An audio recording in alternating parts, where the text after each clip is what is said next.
Acting असेल, content creation असेल, याच्यामध्ये जर इथल्या कुठल्या बसलेल्या विद्यार्थ्याला करिअर करायचं असेल तर त्याने स्वतःकडे कुठल्या क्वालिटीज असल्या पाहिजे त्याच्या स्वतःकडे, आणि पालकांनी कंटेंट क्रिएशनकडे खरंच करिअर म्हणून बघितलं पाहिजे का?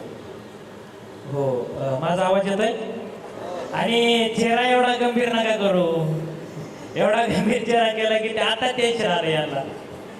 तर मला असं वाटतं की जर तुमच्यात काहीतरी वेगळेपण असेल, म्हणजे सगळ्यात महत्त्वाची जी माझी भाषा होती ती, मी गावाकडे राहायचो आणि माझी भाषा मी जी आता बोलतोय ती एकदम गावठी आणि नगरी आहे. तर सगळ्यात पहिल्यांदा मी जेव्हा थिएटर जॉईन केलं नगरला येऊन, तेव्हा जे माझे डिरेक्टर होते, जे नाटक बसवायचे, ते आधीचं नाटक कसं असायचं, येण्यास खूप विलंब झाला आपणास. तर मी म्हणलं माझ्या भाषेचं आणि ह्या भाषेचं लय लाभ आहे, मी म्हणलं हे जुळणार नाही.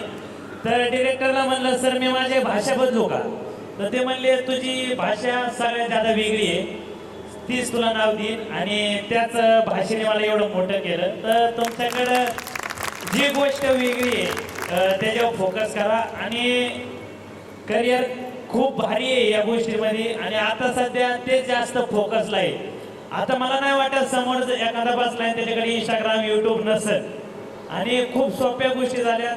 आधी तरी कॅमेरे लागायचे, लॅपटॉप लागायचे, माईक लागायचे.